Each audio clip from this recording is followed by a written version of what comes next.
본 방송에서 제공하는 투자 정보는 투자 판단에 대한 조언입니다. 방송에서 제공하는 주식의 가치, 가격 상승 및 가격 하락에 대해서는 방송사에서 보장하지 않습니다.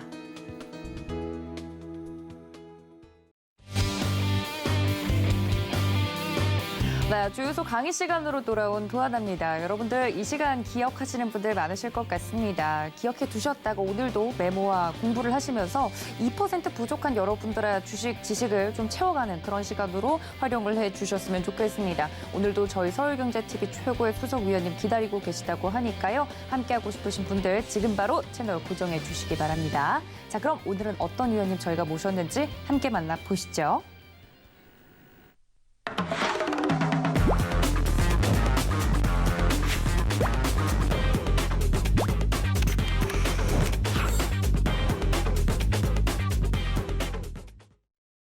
네, 튼튼 주식 이지환 수석위원님 모셨습니다. 위원님 어서 오세요. 안녕하세요. 네, 위원님과 함께 오늘도 즐겁게 좀 강의를 이어가 볼 텐데요. 저희 위원님과 함께하고 싶으신 분들은 노란톡이 아닙니다. 초록밴드로 들어오셔야 되는데 어떻게 들어오는지 노란톡보다 많이들 궁금해하시더라고요. 문자 지금 바로 샵 0082번으로 튼튼 주식 혹은 이지환 적어서 보내주시면 저희가 초록밴드 함께할 수 있는 방법 안내를 해드리고 있으니까 이쪽으로 들어오셔서 함께 이용해 보시면 좋을 것 같습니다. 자, 오늘은 어떤 이야기 준비해 주셨을지 궁금한데 오늘 수능 날이었잖아요. 위원님, 네. 좀 체감하셨나요? 이제 1시간 늦게 시작한 거는 이제 출근을 늦게 하니까 좋고 네. 또 이제 대신 이제 1시간 늦게 끝나는 거는 좀 좋지 않은 일이었죠. 사실 이제 수능일은 아마 이제 우리 그 학생들도 그렇지만 학부모님들 많이 그 신경 많이 쓰실 것 같은데요. 네. 저도 이제 저희 애 때문에 이제 조금씩 신경 쓰고 있는데 요즘 학생들이 더 힘든 것 같아요. 저희 때는 그냥 학력고사 세대이기 때문에 딱 한 번의 시험으로 내신도 없이 그냥 그날 딱 한 번의 결정이기 때문에 오히려 더 편한 것 같은데 네. 저희 애를 보니까 그게 굉장히 더 힘든 것 같아요. 굉장히 힘드실 건데 사실 제가 이제 이 얘기를 드린 거는 사실 요즘 시장도 너무 힘듭니다. 그러니까 굉장히 힘든데 오늘은 이제 제가 이제 거시적인 얘기를 주로 많이 했는데 오늘은 시장을 조금 아주 디테일하게 한번 나눠서 보려고 합니다. 그래서 오늘은 정말 우리 시장이 왜 안 돌아가는지에 대한 이유는 알겠는데 그게 이제 직접적으로 어떻게 되는지에 대해서 직접적으로 좀 말씀을 드리겠습니다. 알겠습니다. 또 수능날 이렇게 어머니의 아버지의 마음으로 함께했다 이런 이야기까지 해주셨는데 그건 그거고 우린 시장 공부를 해야 된다라고 또 현실로 확 저를 끌고 들어와 주시네요. 오늘은 좀 더 쪼개서 시장에 대한 이야기를 해보겠다 말씀을 해드렸으니까 궁금해지는데 어떤 증시 포인트들이 있을지 바로 들어보도록 하겠습니다. 네, 오늘은 제가 지난주에 우리 증시가 왜 이렇게 힘든가에 대해서 세 가지 정도가 복합적으로 작용하고 있다라는 부분에 대해서 말씀을 드렸습니다. 그 부분은 이제 테이퍼링이 시작이 이번 달부터 되고 금리 인상 기조에서 달러가 강세로 가면 어쨌든 증시 자금이 미국의 기축통화가 있는 미국이나 혹은 중기축통화가 있는 선진국 쪽으로 몰린다라는 부분에 자금의 이동설 그리고 중국이 지금 현재 규제 관련 리스크와 경기 둔화, 여기에 미중 갈등에 대해서 우리 증시가 중국과 동일시 취급받는 외국인들 입장에서 이 바스켓 거래에 의한 부분, 그리고 이제 마지막은 결국 미중 충돌에 의해서 나오는 이 공급 부족과 관련되어 있는 제조업 중심의 수출 구조를 가지고 있는 우리나라 경제의 어떤 구조, 이런 부분들이 지금 복합적으로 우리 증시에 상당한 이제 매도 압박을 가하고 있는데 결국 이제 수급이 부재하다라는 부분은 계속 강조를 드리고 있습니다. 그렇다면 우리가 이제 과연 이제 여기 타겟책이 구체적으로 어떻게 나오냐 부분도 말씀을 드렸는데 오늘은 이제 이 수급을 국면별로 조금 자세하게 말씀을 좀 드리려고 하고요. 이거를 이제 시장을 조금 답답하실 건데 좀 현미경처럼 들여다볼 필요도 있습니다. 가끔씩은. 오늘은 시장을 조금 현미경으로 들여다보는 시간이다라고 이해를 하시면 될 것 같습니다. 제가 이제 이 세 가지 이유에 대해서 말씀을 드리고 난 이후에요. 그게 이제 긍정적인 부분을 말씀을 드렸습니다. 정말 우리 시장이 선진국 쪽으로 자금이 몰려서 안 된다. 그러면 지금 현재 대만 증시가 상승 전환한 걸 설명하기 어렵고요. 중국 증시에 많이 이제 종속되어 있는 자금의 이동설, 이것도 대만 증시를 본다면 또 그렇게 비관적으로 보기는 어렵습니다. 결국은 이제 우리 증시가 어떤 내재적인 문제 쪽이 조금 더 많다라고 본다면 결국 이제 이게 풀릴 수 있는 부분이 아니냐라는 부분인데 지금 보면 풀릴 수 있는 부분은 맞습니다. 그리고 그 악재가 정말 경기 둔화에 의해서 증시가 꺾이는 악재가 아니라 경기가 좋아지는 가운데서 나오는 부작용이라면 이거는 분명히 일시적일 수 있다라는 부분을 가지고 일단 말씀을 드리겠습니다. 오늘 이제 말씀드리는 제목이 수급으로 푸르는 증시 포인트인데, 그러니까 제가 현미경으로 좀 자세하게 들여다보자라고 말씀을 드렸던 부분은 외국인들의 수급과 과연 이제 우리 수급에서 지금 현재 어떤 현상이 나오고 있는지에 대해서 국면별로 조금 자세히 보려고 합니다. 먼저 올해 1월부터 지금 11월 어제까지의 자금의 이제 이동을 좀 본다면 코스피 시장을 기준으로 말씀을 좀 드리면 코스피 시장에서 개인들이 한 72조 정도 매수를 했습니다. 상당히 많은 금액이죠. 72조면 순매수 규모가 72조이기 때문에 적은 금액은 아닙니다. 반면에 외국인들은 30조 정도 매도를 했고요. 기관이 40조 정도를 매도를 했습니다. 좀 특이한 부분이죠. 대부분은 이 정도 조정을 받을 때는 항상 그 매도의 주체가 외국인인 경우가 많았는데 올해는 특이하게도 외국인이 아니라 이 조정 장세를 길게 끌고 가는 매도의 주체가 기관이었다라는 점이 우리가 알고 있는 평소에 조정장과는 조금 다른 양상입니다. 외국인이 한 30조 매도, 기관이 한 40조 정도 매도를 했고요. 이 기관이 40조 정도 매도한 가운데 연기금이 한 24조 정도 매도를 했습니다. 그 다음에 이제 투신이 4조 3천억 정도 매도를 했고요. 보험이 한 4조 5천억 정도. 그 다음에 이제 사모펀드가 4조 2천억 정도 매도를 했고, 금융투자는 뭐 프로그램 물량이기 때문에 크게 의미가 없습니다. 그래서 지금 플러스 마이너스 거의 제로에 가깝죠. 2,700억 정도 매도를 했습니다. 잘 보시면 이제 연기금의 매도액이 가장 컸는데, 연기금의 매도를 그냥 비난할 수는 없습니다. 결국 이제 이 테이퍼링 기준에서 주식 비중을 낮춰가는 과정에 들어갈 수도 있고, 또 한 가지는 연기금이 우리 주식시장의 비중이 올 초에 시작할 때 한 3월 정도에 한 16.8% 정도이기 때문에 국내 주식 비중이 지나치게 높다라는 의견이 좀 있었습니다. 근데 이거는 이제 제가 봤을 때 잘 모르시는 분들이 산술적으로 계산했다라고 좀 생각이 좀 들고요. 그 이유는 예를 들어서 지금 우리나라 증시가 글로벌 전체 규모로 본다면 한 1.2%에서 왔다 갔다 합니다. 그러면 과연 연기금이 전체 투자 금액을 1.2%로 맞춰야 되냐? 그렇지는 않은 거죠. 그러니까 이거를 지금 그렇다라고 지금 보도를 하는 내용들이 있는데, 그거는 상당히 납득하기 어렵고요. 어느 나라에 가든 그 나라에 연기금이 있고, 그 나라의 연기금은 대부분 자국 주식을 30%, 40%, 50% 많은 비중을 보유를 하고 있습니다. 그거는 뭐 어느 나라나 대부분 마찬가지이기 때문에 이걸 산술적으로 글로벌 증시에서 한국이 비중이 1.2%니까 연기금이 1.2% 한국 주식만 갖고 있어야 된다는 논리는 저는 동의하기가 좀 어렵다 이렇게 좀 보여지고, 그렇지만 연기금이 지금 국면에서 주식 비중을 낮춰가는 거는 저는 타당성은 있다라고 봅니다. 다만 좀 아쉬운 부분은 외국인들이 어떤 투기적 거래가 극에 달할 때 이런 그 매도 물량을 조금 조절했으면 하는 그 좀 바람은 있습니다. 결국 주식 비중을 어느 정도 선까지 낮춘다고 하더라도 그걸 시장 상황에 맞게 조금 우리가 말하는 이런 좀 합리성을 좀 가지고 본다면 지금처럼 이제 외도도 현상이 좀 강할 때 연기금이 매도에 동참해서 시장이 힘없이 급락하는 사태는 조금 피할 수 있지 않을까라는 부분을 말씀을 드리겠습니다. 어쨌든 이제 이런 부분 때문에 지금 보시면은 단순하게 올 한 해 그 수급 구조를 놓고 보면 개인이 72조 매수, 외국인이 30조 매도, 기관이 40조 매도, 수급만 놓고 보면 사실 차트가 옆으로 간 것만 해도 사실 다행입니다. 그러니까 우리가 1월 달부터 지금까지 기간 조정의 양상을 좀 거치고 있는데, 사실 이 부분은 아쉬운 부분도 있고 다행스러운 긍정적인 부분도 있습니다. 뭐냐면 사실 이 딱 지금 보는 이 수급 구조만 놓고 본다면 차트는 예전에 우리 증시 아마 주식 투자를 오래 하신 분들은 이 정도 수급이면 거의 우리 지수가 1000 밑으로 내려가는 게 정상입니다. 그러니까 항상 이 정도 수급이면 그 정도의 압박을 받았는데 지금은 어쨌든 이런 수급 구조에서도 우리 증시가 3000선에서 왔다 갔다 한다라는 부분은 어쨌든 우리나라 증시가 예전에 초창기 때 그 힘없이 천하래로 계속해서 꺾이던 그런 시기와는 체질적으로 좀 많이 달라졌다라는 부분은 우리가 긍정적으로 평가를 좀 할 수 있습니다. 어쨌든 지금 이제 수급이 상당히 어려운데 두 번째 보고 싶은 이제 국면은 7월부터 현재까지 수급입니다. 그러니까 왜 7월부터 수급을 보느냐라고 좀 본다면 지금 우리 증시의 종합주가지수를 놓고 본다면 월봉으로 본다면 우리가 6월까지가 코로나19 이후에 양봉으로 마감을 했던 시기고요.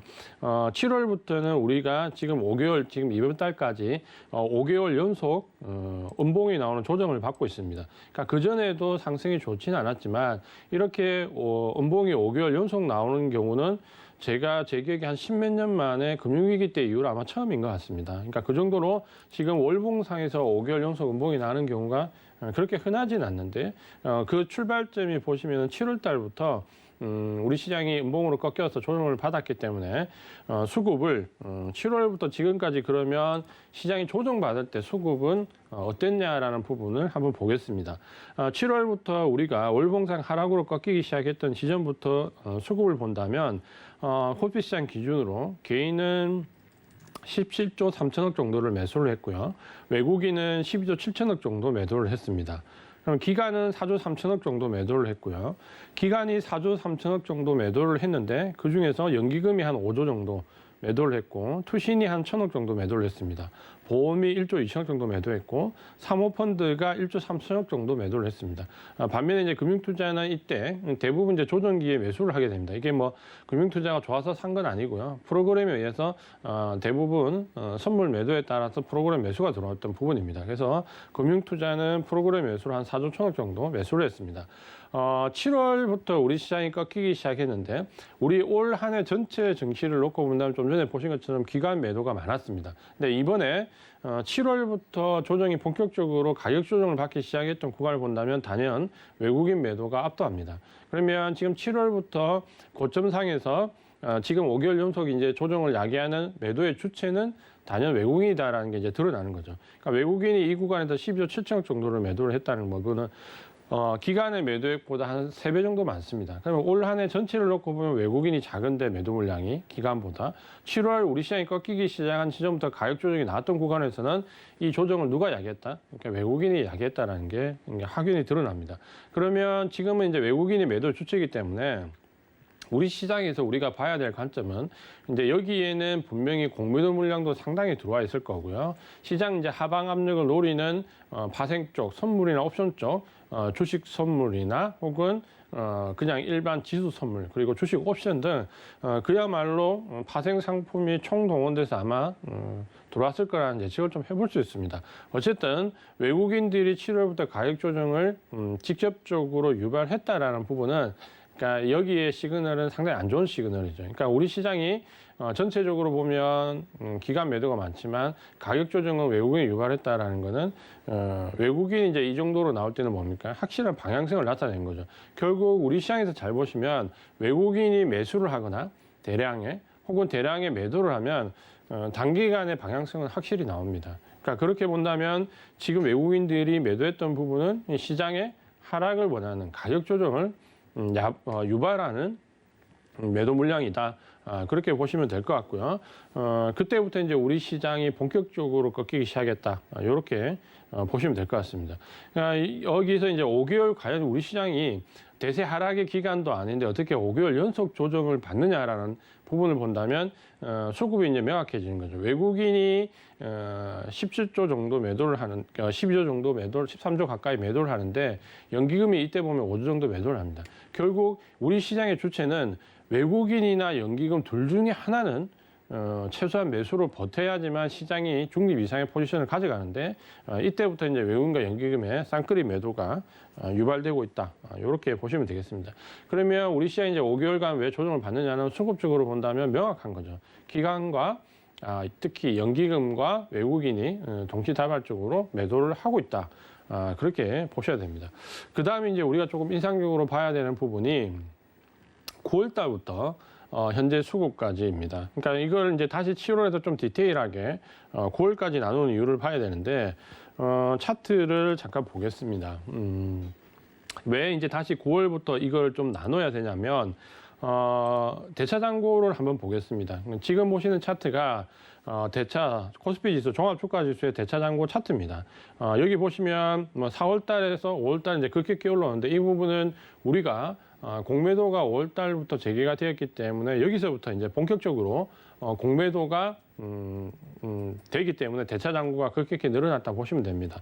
근데 잘 보시면 5월 달에 그 대차 잔고가 늘어난 이후부터 한 9월 초까지는 그러니까 8월 말 정도까지는 대차 잔고가 일정하게 박스권 흐름을 보이고 있습니다. 그러니까 전체적으로 보면 위쪽의 라인과 아래쪽의 라인이 어느 정도 박스권을 형성하면서 이렇게 움직이고 있거든요. 근데 이제 여기서 문제가 좀 발생되는 구간이 9월 초에 보시면은 코스피 지수 대차 잔고가 박스권을 넘어서면서 급격히 위쪽으로 올라갑니다. 그러니까 9월 초부터 코스피 지수에 대차 잔고가 급격히 늘어났다는 것은 누군가 이제 9월 초부터 적극적으로 공매도 쪽에 동참을 하고 있다. 왜냐하면 우리나라에서 대차 잔고는 물론 뭐 인덱스 펀드나 뭐 혹은 LP들 자금 이동이기 때문에 나올 수도 있지만 사실 90% 이상은 대부분 공매도를 유발하기 위한 대차 잔고일 가능성이 상당히 높습니다. 그렇게 본다면 지금 이제 이 차트에서 본다면 9월 초부터 해서 우리 시장이 대차 잔고가 박스권을 넘고 사상 최고치로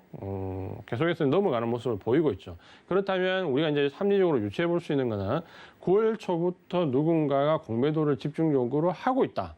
라고 보시면 될 것 같습니다. 그래서 9월 초부터 다시 이제 이걸 조금 더 세밀하게 나눠서 현 시점까지 본다면 과연 9월 초부터 누가 매도를 하고 있는지를 보면 좀 명확하게 공매도의 주체가 보일 수 있습니다. 그래서 이거 이제 차트로 본다면 9월 초부터 우리가 급격히 대차 잔고가 늘어났는데 이때 코스피 지수 차트를 잠깐 보면요. 어디 지점이냐면 9월 초가 바로 여기 지점입니다. 그러니까 이 지점부터 우리 시장이 대차 잔고가 급격히 늘어나고 있는데요.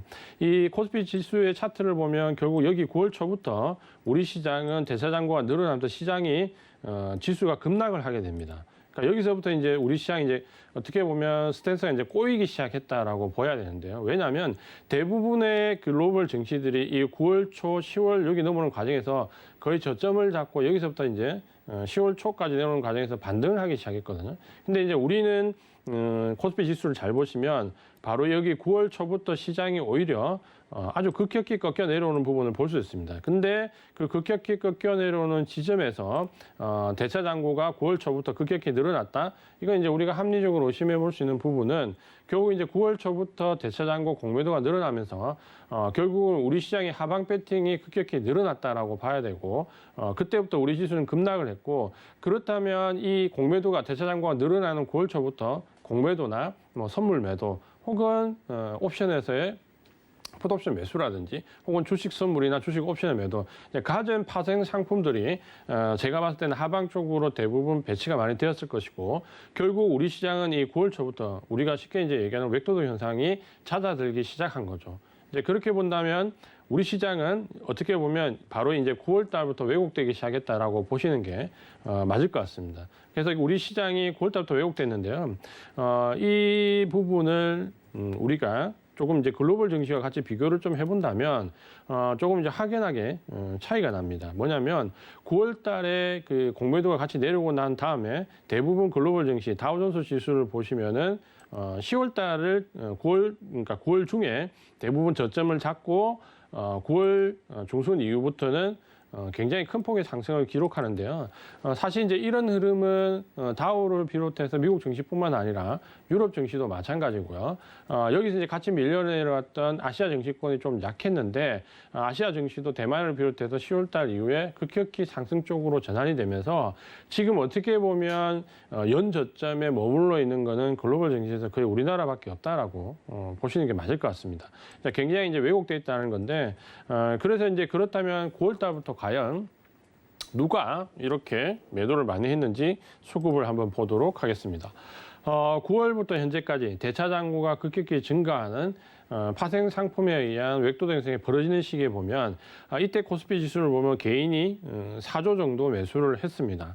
4조 정도 매도를 했고 외국인이 1조 4천억 정도 매도를 했고요. 기관이 3조 4천억 정도 매도를 했습니다.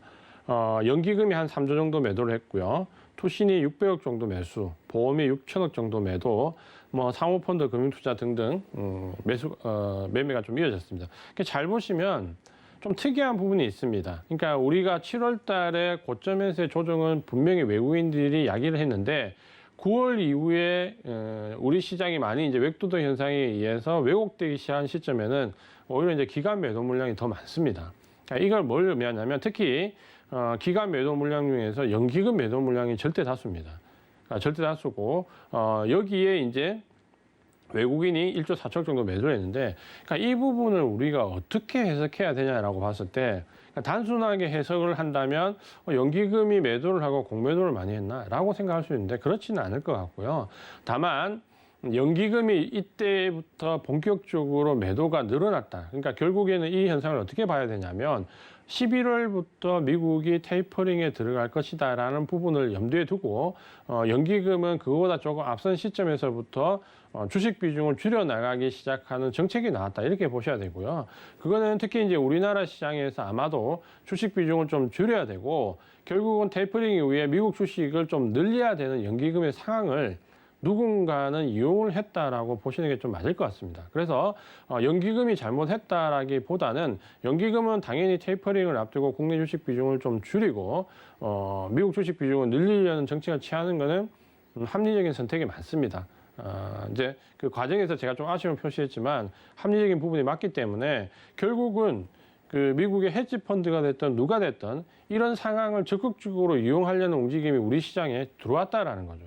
그게 이제 9월 달부터고 연기금이 매도를 한다? 그것도 공격적으로 매도를 한다? 그러면 외국인들이 사주지 않는 이상 우리 시장의 수급의 주체는 없다라는 결론이 나오는 거죠. 그럼 만약에 이렇게 외국인이 연기금이 매도하는 부분을 인지하고 정책적인 부분을 인지하고 누군가 하방 쪽으로 시장을 좀 몰고 가겠다라고 생각하면 절호의 찬스가 사실은 맞습니다. 그러니까 저도 외국회사에 7년 이상 근무를 했기 때문에 이런 찬스가 눈에 많이 보입니다.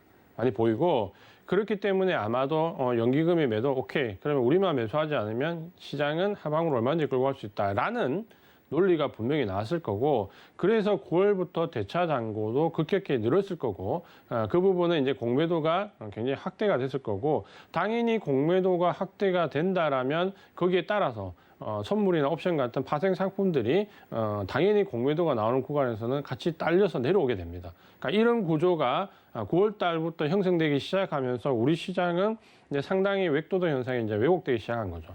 그러니까 제가 그 가끔씩 방송에서 연기금에 대한 아쉬움을 표시하는 거는 연기금이 지금 국내 주식 비중을 낮추고 미국 주식 비중을 늘리는 게 잘못됐다는 게 아니라 이러한 그 투기적 거래가 헤지 펀드들이 이러한 상황을 이용을 하려고 하는 부분을 조금은 기간적으로 조금 늦추거나 조절을 해가면서 하면 헤지 펀드들이 이렇게 마음대로 달려들 수는 없는데 이제 그런 부분들이 조금은 아쉽다라는 부분입니다. 그래서 지금 현재 9월 달부터 대차 잔고가 그렇게 늘었던 시점에서는 연기금의 매도를 활용한 외국인들의 적극적인 매도 물량들이 상당히 들어왔다라는 부분을 우리가 대차 잔고나 코스피 차트를 보면 명확하게 이해를 할 수가 있습니다.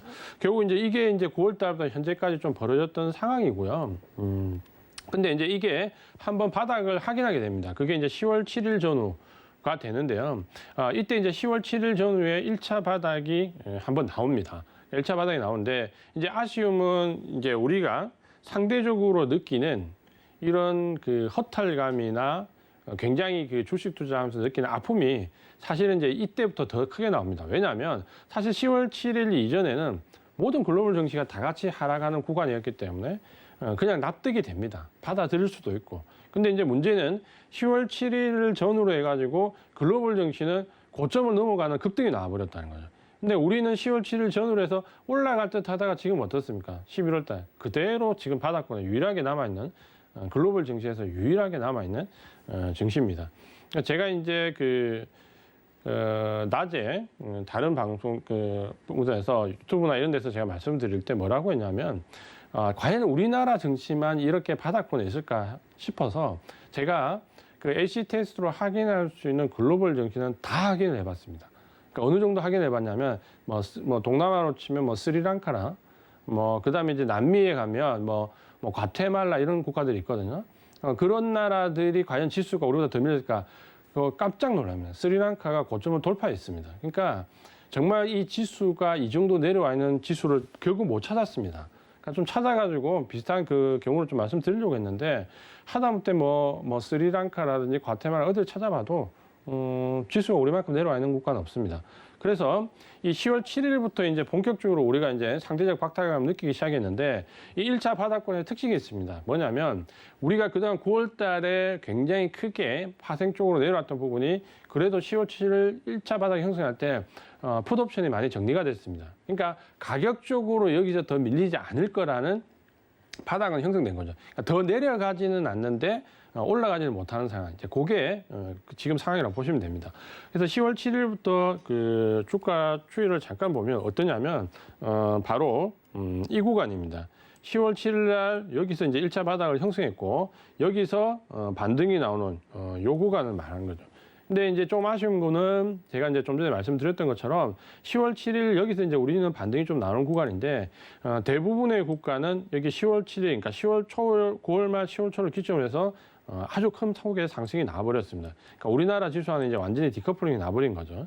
그래서 우리 지수는 이 10월 7일 달 일단 그 옵션 쪽에서의 물량들이 줄어들었지만 공매도 한매가 들어오진 않았습니다. 그리고 선물 매도가 줄진 않았습니다. 이제 그런 부분을 본다면 제가 이 2차 상승을 따라가서는 안 된다라고 말씀드렸던 주된 이유가 거기에 있는 거죠. 그러니까 하방만 더 이상 내려가지 않는다는 것만 확인됐지 올라간다는 움직임은 없었다라는 거죠.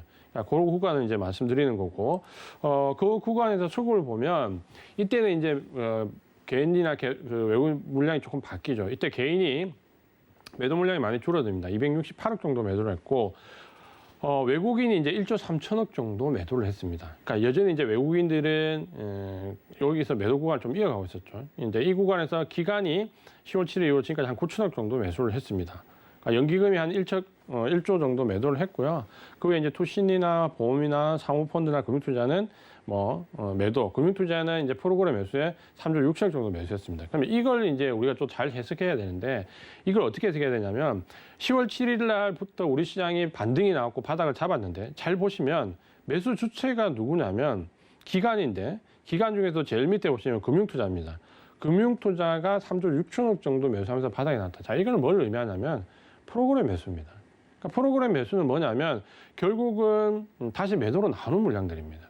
플러스 마이너스 제로로 보시면 되는데 결국 이 금융투자가 3조 6천 정도 매수해서 바닥권이 나왔다. 바닥으로서 신뢰감이 크게 높지 않다. 그래서 제가 이제 이때 방송에서도 말씀드렸고 시장이 외바닥보다는 적어도 이중바닥이나 기간 조정이 나올 가능성이 크다라고 말씀드렸던 주된 이유 중에 하나고요. 그러니까 이렇게 보신다면 수급상으로 매도 물량이 줄었지 매수 물량이 정확하게 들어오는 건 아니다. 만약에 이 바닥에서 10월 7일 날 바닥에서 금융투자가 아니라 연기금이나 외국인이 매수가 들어왔다라면 시장 상황은 다시 많이 달라졌겠죠. 우리도 아마 미국이나 유럽, 독일 증시처럼 지금 고점을 갱신하고 이미 위쪽으로 올라갔을 겁니다. 근데 수급적으로 보면 프로그램 매수로 고점 돌파한다? 절대 있을 수 없는 일입니다.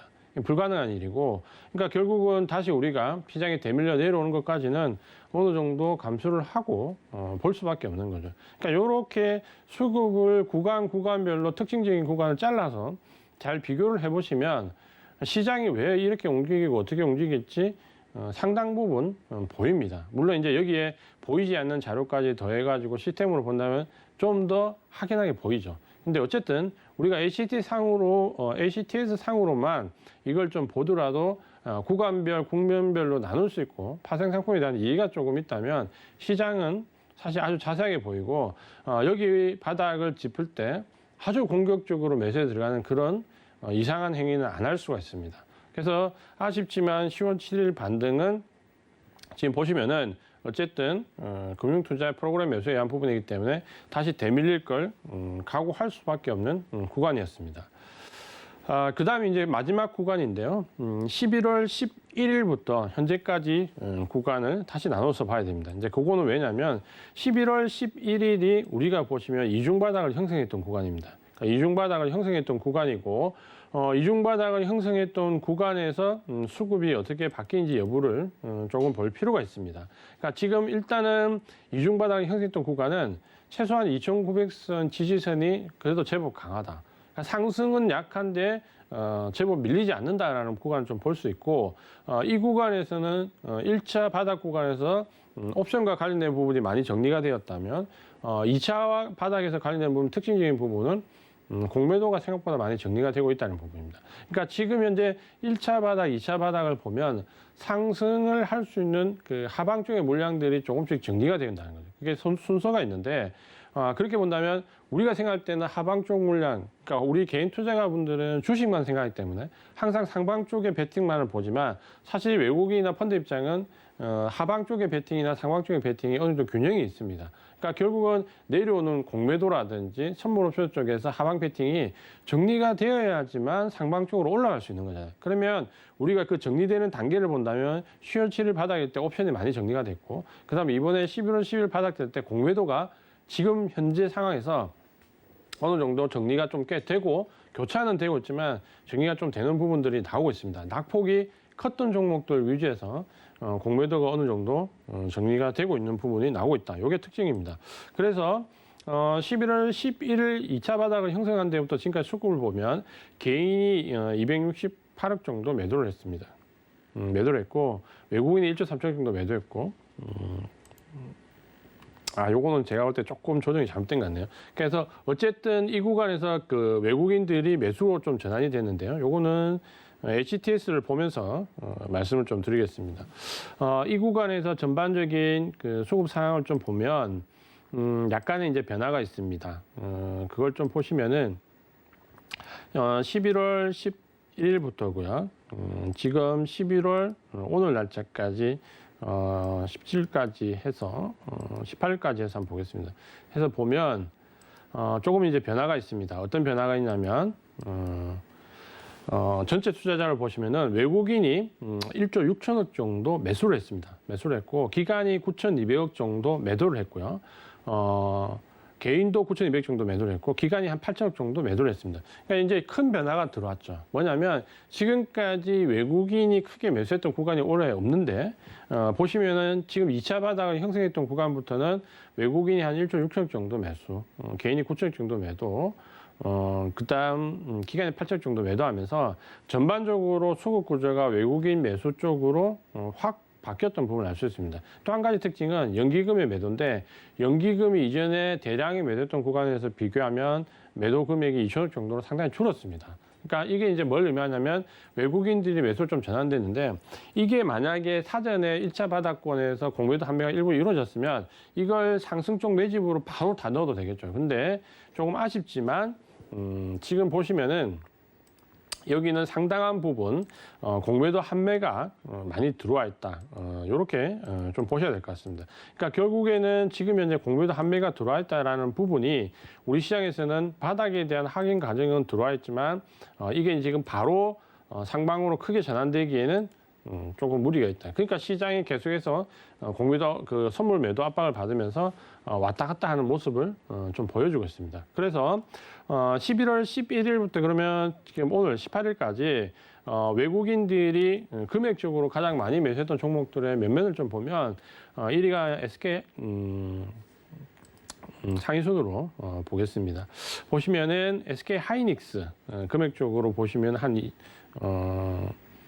2,900 정도 매수를 했습니다. 2,900 정도 매수했고 SK 아이테크놀로지, 크래프트, NC소프트, 카카오, 삼성, SDI, LG약 이런 순인데 특징적인 부분을 보면 하이닉스나 NC소프트나 카카오나 SDI나 LG약 그러니까 주로 그동안 낙폭이 좀 크면서 공매도 압박을 많이 받았던 종목들이 지금 상위에 들어와 있다는 것은 이런 종목들에 대한 공매도 한매가 제가 봤을 때는 많이 들어왔다라고 봐야 되고 순수하게 외국인들이 매수했다라기보다는 일단은 공매도 한매 물량이 많았다 이렇게 봐야 되고 나머지는 뭐 이제 개별적으로 최근에 테마가 많이 형성되어 있는 종목들 위주로 외국인들이 선별적으로 매수를 했고 뭐 엔터주나 게임주, 뭐 NFT 영향받은 게임주나 혹은 2차전지 소재 관련된 쪽으로 매수가 들어왔던 걸 볼 수 있습니다. 그러니까 네이버나 삼성전자도 마찬가지지만 어쨌든 지금 2차 바닥을 형성했던 구간에서 외국인들이 매수를 전환했다는 것은 인상적이고 그 전환한 금액이 적지는 않은데 대부분 아직까지는 공매도 한매 물량들이 들어와 있다라는 관점으로 보셔야 될 것 같습니다. 이제 이렇게 이제 구간 국면별로 본다면 우리가 지금까지 제가 이제 좀 전에 그 서두부터 말씀드렸던 구간을 보면 우리가 7월 달부터 5개월 정도 조정을 받을 때 외국인들 압박, 매도 압박이 가장 컸고 특히 이제 9월 초부터는 대차 잔고가 늘어나면서 공매도 물량들이 상당히 파생 쪽과 함께 공격적으로 우리 시장을 끌어내렸고 거기서는 외국인들이 파생 쪽으로 연기금을 비롯한 기간 매도 물량들이 꽤 많이 나왔다라고 보시면 될 것 같고 10월 초에 1차 바닥을 형성할 때 옵션 쪽 물량들이 하방 물량들이 대거 청산이 되었다. 긍정적인 신호. 다만 2차 바닥 때 지금 현재 11월 달 나오는 부분에서 공매도 판매가 활발하게 나오고 있다. 그러니까 이게 지금 현재 우리 시장의 상황으로 보시면 됩니다. 그러면 지금 현재 우리 시장에서 지금 우리가 왜 지금 어제도 급락을 하고 오늘도 꽤 크게 하락을 하면서 계속해서 이런 조정을 받느냐면 앞서 말씀드린 수급적인 부분을 본다면 상승이 일단 요원하죠. 그러니까 주식을 누가 사지 않잖아요. 최근에 이제 11월 달부터 외국인들이 사 들어오는 거는 공매도 판매 물량이 많고 아직까지 적극적인 매집으로 보기는 좀 어려우니까 결국은 아직까지는 이 선물 매도 물량이 남아 있습니다. 그러면 우리가 정리를 해보면 외국인들이 지금 7월 달부터 야기했던 그 물량들이 매수로 계속해서 코스피 쪽에서 주식이 매수가 들어온다면 우리가 걱정하는 부분이 첫 번째는 공매도고 두 번째는 파생 쪽 옵션이고 연기된 그 부분이고 세 번째가 이제 지금 어제도 그 선물 옵션 만기가 아닌데 불구하고 선물이 어제 장중에 외국인들이 15,000계약 매도가 들어왔습니다. 굉장히 공격적이죠. 그러니까 평상시로 볼 수 없는 물량들입니다. 그렇게 본다면 이 세 가지가 선물과 옵션과 공매도가 우리가 가장 두려워하는 상대인데 잘 보시면 10월달 바닥 어느 정도 할 때 옵션이 일단 많이 정리가 됐습니다. 하방적 풋 옵션이. 그다음 지금 현재 공매도가 활발하게 지금 보시면 좀 전에 하이닉스나 여러 가지 종목을 보셨지만 낙폭이 컸고 공매도가 많았던 종목들이 한매가 일부 들어옵니다. 그러면 지금 옵션과 공매도 물량이 어느 정리된 마지막 남은 카드가 뭡니까? 선물입니다. 그러니까 어제도 선물이 15,000계약 매도가 들어왔잖아요. 결국은 이 선물 매도가 어느 정도 공격적으로 들어오는 이 웹툰 영상을 야기하는 게 매수로 돌아서면 이제 우리 시장은 완연하게 이제 상방적으로 돌아설 수 있는 거죠. 근데 저는 그게 가능성이 상당히 있다고 보고 지금처럼 외국인들의 매도가 매수로 전환돼서 크지 않은 물량이더라도 코스피 시장에서 외국인들 매수가 공매도 매수가 한매가 활발하게 일어난다면 어느 순간 제가 볼 때는 지금 그 글로벌 자금 이동이 크게 나올 수 있는 변화 요인이 지금은 좀 있습니다. 뭐냐면 11월 달에 MSCI 리밸런싱이 있습니다. 그러니까 11월 15일 전으로 이미 종목이 나와 있기 때문에 집행이 11월 말 정도 가면 나옵니다. 그러면 11월 말 정도에서 패시브 자금들이 움직이고 나면 제가 봤을 때는 12월 초에 액티브 자금들이 움직일 가능성이 상당히 높습니다. 근데 우리가 12월 9일 날 선물 옵션 동시 만기가 있습니다. 그러면 지금 현재 외국인들이 웹투더 현상을 야기시키는 선물은 일단은 12월 9일 전후로 해서 청산될 가능성이 높습니다. 물론 우리 시장을 시장 뭐 글로벌 증시가 전체로 꺾이면 롤오버를 해가면서 계속해서 매도 쪽을 노리겠지만 만약 우리 시장만 디커플링이 돼가지고 지금처럼 내려와 있다면 제가 봤을 때 이 시장을 짓누르는 웹투더 현상의 선물 매도 물량은 12월 9일 동시 만기 전 빠르면 한 일주일 전후로 해서 만기 전후로 해서 청산될 개연성이 상당히 높습니다. 그러면 우리 시장은 산술적으로 놓고 보면 지금 최악의 구간을 지나가고 있고 아마도 그 11월 말 12월 초가 되는 선물 매도가 종결되는 그 시점 정도가 아마도 우리 시장이 급반등이 나올 수 있는 하나의 그 구간이 좀 될 수 있습니다. 그렇게 본다면 지금 11월 지금 한 18일 정도, 그러니까 남아있는 한 10일 정도, 그 다음에 12월 초 한 10일, 앞으로 20여일 정도, 한 보름 정도가 최대 아마 힘든 구간이 될 수 있습니다. 최대 힘든 구간이 될 수 있고, 웹도덕이 가장 크게 활발하게 나올 수 있는 구간인데, 어쨌든 이거는 12월 9일 전으로 제가 봤을 때 청산될 가능성이 상당히 높습니다.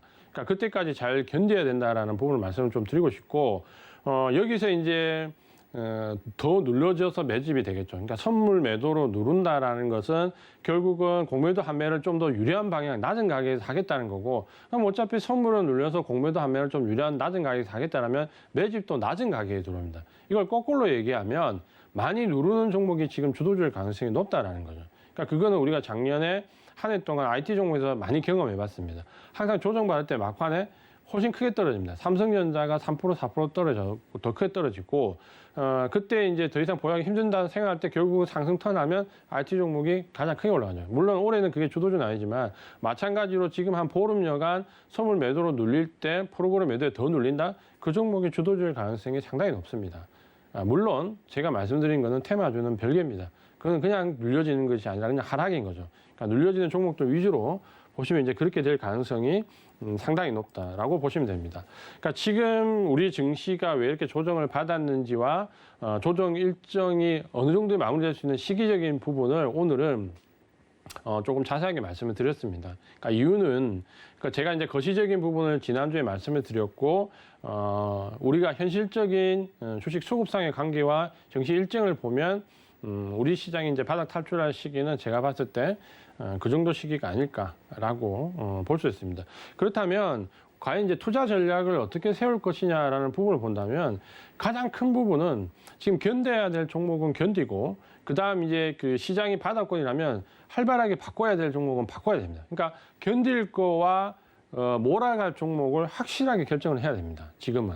그러니까 견디는 장기 종목을 손대서는 안 되고 그다음 지금 시장이 하루하루 단위로 수급이 달라지는데 그거를 조금 맞추면서 따라가면서 시세가 좀 강하게 나올 수 있는 스윙 관점에서 모멘텀을 크게 받는 쪽으로 종목을 계속해서 교체해 나가야 되는 거죠. 그러니까 이게 굉장히 힘듭니다. 왜냐하면 지금까지 버티던 분들은 여기서 그 손절을 하고 넘어가는 게 어렵고요. 그다음 지금 현재 버티지 못하는 스윙 매매를 하시는 분들은 반대로 버티는 게 어렵습니다. 왜? 하루에 4%, 5%씩 계속 조정받으면 견디기가 어렵거든요. 근데 항상 이제 못 견디는 마지막 시점이 항상 이제 바닥이 되는 거죠. 그러니까 그걸 대전제로 생각하시고 투자 전략을 말씀을 드리겠습니다. 우리 증시가 이제 조정받는 원인은 제가 지난주에 세 가지 좀 전에 그 서두에서도 말씀드렸죠. 중국 증시의 자금적으로 연동되는 부분과 선진국 증시의 자금 유입이 뭐 그건 당연한 부분이고 달러가 강세로 가는 것도 당연한 부분입니다. 그 다음에 이제 마지막 세 번째가 공급 부족과 물류 대란인데 지금 이제 공급 부족이 저는 뭐 12월까지 간다. 자동차 같으면 뭐 2023년까지 간다. 지금 얘기가 굉장히 많습니다. 근데 저는 그렇게 믿지 않습니다. 그러니까 그렇게 보지도 않고 이 공급이라는 거는 결국은 물류와 직결되어 있습니다. 지금 벌크 운임 지수나 컨테이너 운임 지수가 사상 최대 폭락을 했습니다. 한 달 여상간에. 그러니까 공급이 부족하면 우리가 보통 이제 드라마를 보면 잘 알잖아요. 물건이 없으면 뭡니까? 무조건 뭐 웃돈을 줘서라도 트럭을 뭐 확보해서 우리 드라마 보는 것처럼 뭐 저 사람이 몇 배를 주더라도 내가 몇 배를 줄 테니까 나한테 물건을 넘겨. 뭐 트럭을 확보해 이런 거잖아요. 결국은 공급과 물류가 함께 가는데 그 지금 물류에서 부분이 지금 보면 벌크 운임 지수나 컨테이너 지수 운임 지수가 폭락을 합니다. 그러니까 이 말은 뭐냐면 사상 최고치를 경신했던 7월, 8월, 9월에 비교하면 그때는 뭐 중국의 전력난부터 해서 철강성 여러 가지 이슈가 있었기 때문에 내가 몇 배를 줄 테니까 일단 나한테 물건을 보내 하던 시기는 지났다라는 거죠. 그러니까 약간 그런 시기에서 이성적인 시기로 제가 봤을 때는 넘어오고 있습니다. 공급이 지금 아무리 부족하다라는 부분이 이슈화 돼도 물류 가격이 지금 계속 큰 폭으로 떨어진다는 거는 제가 볼 때 이제 합리적인 범위 안으로 들어온다는 얘기입니다. 그러면 이 공급 부족과 관련된 부분은 지금 뭐 2023년, 24년 뭐 굉장히 얘기가 많은데 제가 볼 때는 지금 12월, 1월로 넘어가면서 조금씩 개선되는 게 눈에 많이 보일 수 있습니다. 또 한 가지는 뭐 예를 든다면 이런 거죠. 반도체 관련된 부분에서 지금 가장 비메모리 반도체 이슈가 되는 게 호공정 관련된 부분이고 그러니까 뭐 메모리 반도체는 그 자체가 지금 현재 아날로그 반도체나 웨이퍼가 부족하지만 비메모리 반도체 같은 경우는 호공정을 처리하는 게 어렵거든요. 그러니까 대부분 왜냐하면 메모리 반도체나 호공정을 직접 처리하지만 비메모리 반도체는 뭐 90%가 외주인데 그게 전부 다 동남아 쪽입니다. 특히 뭐 말레이시아 이런 쪽이 굉장히 전 세계 시의 10%가 넘는데 그런 쪽이 지금은 공장 셧다운이기 때문에 공급 대란을 일으킬 수밖에 없죠. 그러니까 예를 들면 말레이시아 같은 경우 2달 전까지만 해도 백신 접종률이 20%대입니다.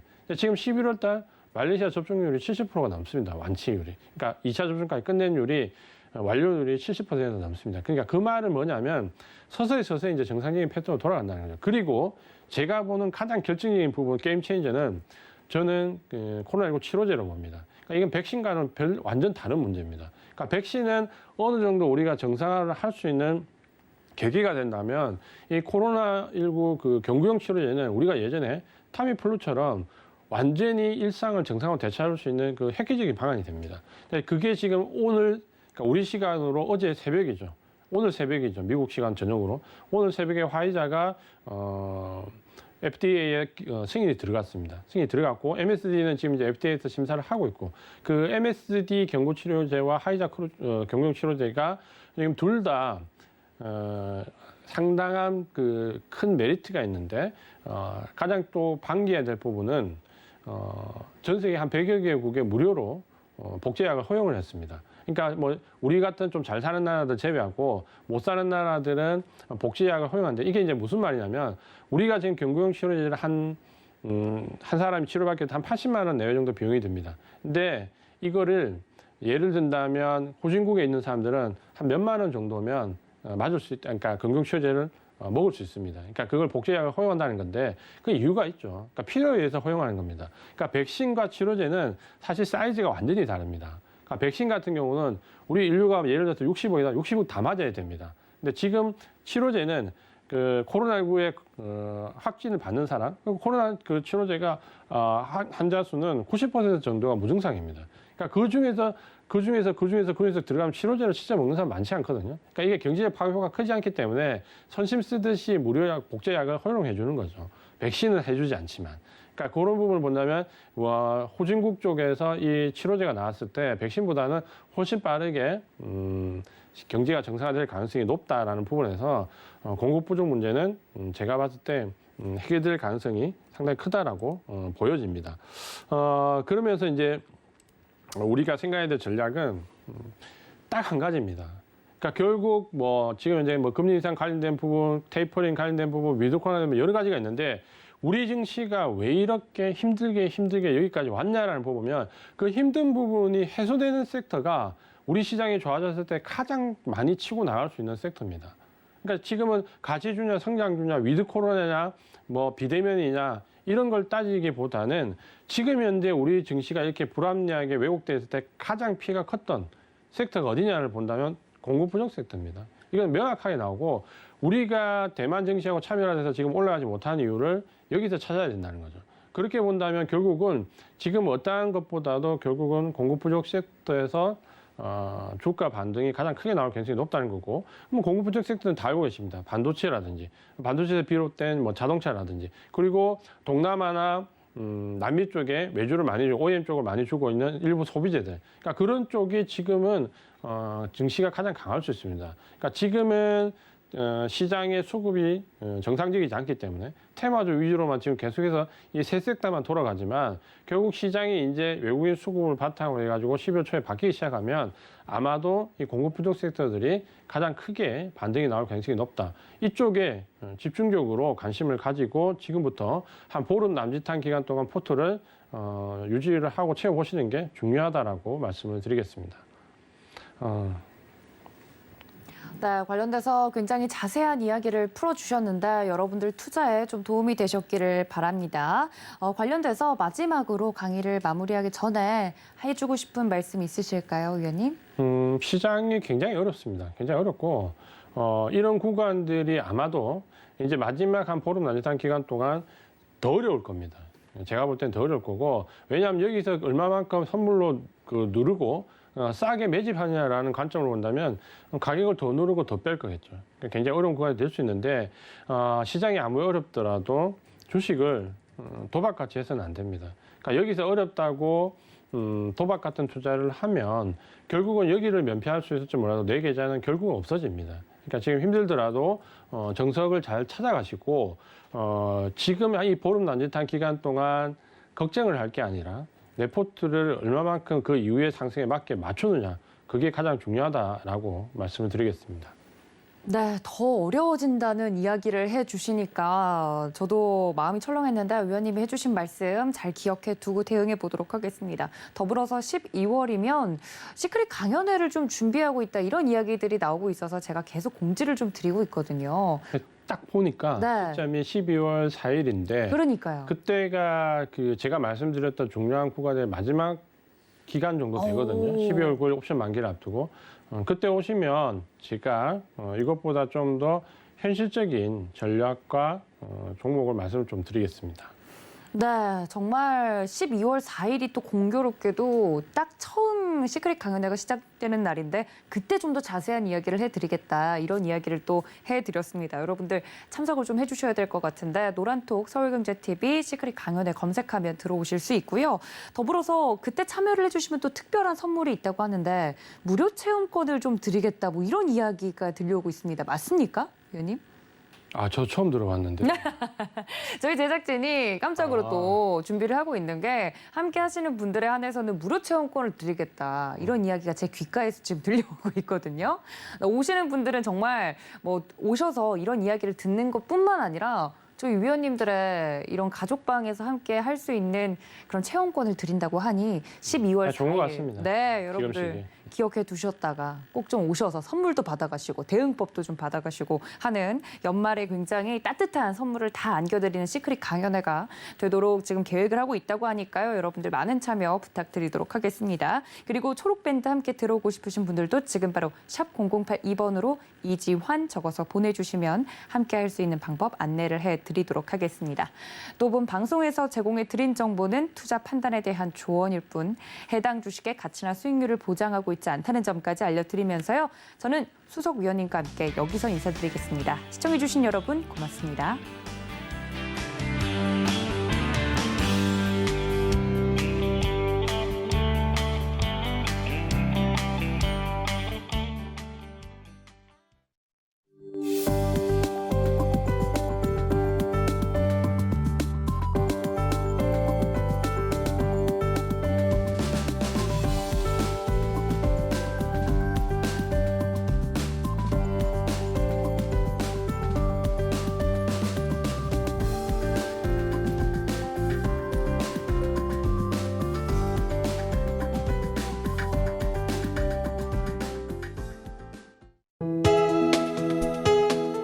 본 방송에서 제공하는 투자 정보는 투자 판단에 대한 조언입니다.